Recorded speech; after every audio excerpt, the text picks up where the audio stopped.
How did this all start? Well, it was a fascinating start. I'd written a book about 4 years ago because for many years I felt really compelled to write it from the point of view that I think that we have to reimagine our learning cultures in a very significant way in our schools and also in our organizations. So the book is called The Wonder Wall, and it puts forth some of, not just mine, but my co-writer Jane Daly, our ideas on how we think that might look.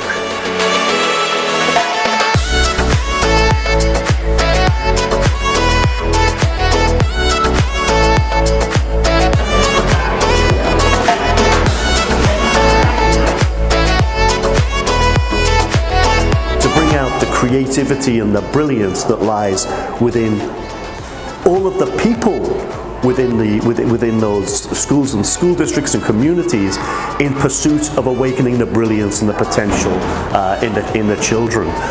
So that was the beginning of the journey, and a remarkable one it has been. Number one, you need to embrace the idea and the belief, the passionate belief, that there is a seed of brilliance in absolutely everybody.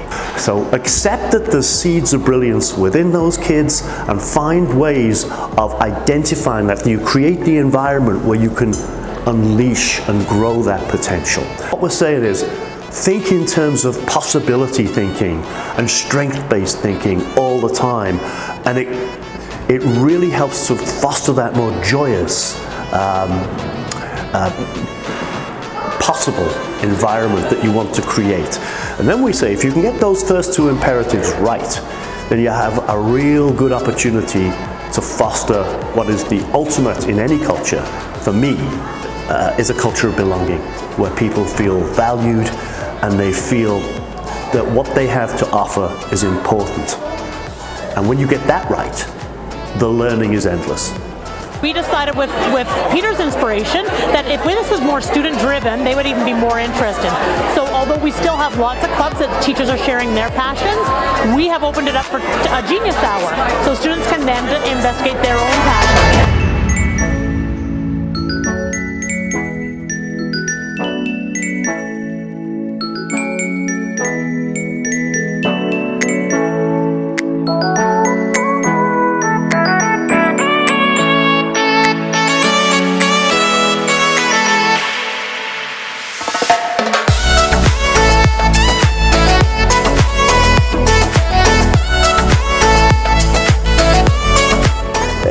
You need to value the importance of listening and storytelling. The stories that people tell really reveal the essence of who they are.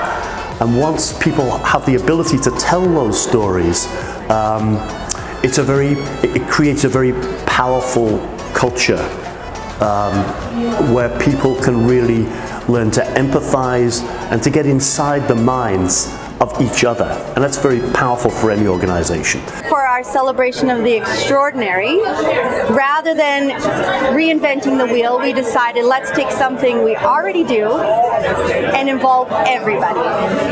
We need to move from just focusing on diversity to genuine inclusivity. And what I mean by that is that when you have a culture that's genuinely inclusive, then the seeds of brilliance that lie within everybody, the potential that lies within everybody, becomes uniquely important and valuable. Our goal for our project is to celebrate the fact that the extraordinary is already happening. We don't have to make it happen. Any learning is only going to be really powerful if it matters. So you have to make the learning very personal, not just to individuals, but to groups of individuals. It's not always just about the individual, but you have to, and that fosters a connectedness. We need to infuse celebration and joy throughout the learning environment. Celebration needs to be woven through the DNA of the organization. And that's really powerful. We're now looking at adding some things, carving some time out into our timetable, because our students have spoken and said, this is engaging us, this is what we want, this is where we're growing. growing and learning. It's helping us in the real world. It's helping us decide our futures, helping us become global citizens in the world, and sparking their passion and growth. I understand the complexities of learning and education, and they lie everywhere. But one of the things that I always held very close to my guiding principle, if you will, and sometimes it's really hard because you've got classrooms full of children, and sometimes the behaviors can really lead you to believe that there isn't a spark of brilliance there. But you have to hold on deeply to that belief that there is. And if you create the right conditions and the unconditional support that is required, especially for those children in the most need, you will find that spark. And you know what? When it happens, it's like no other feeling. And it's life-changing for those youngsters.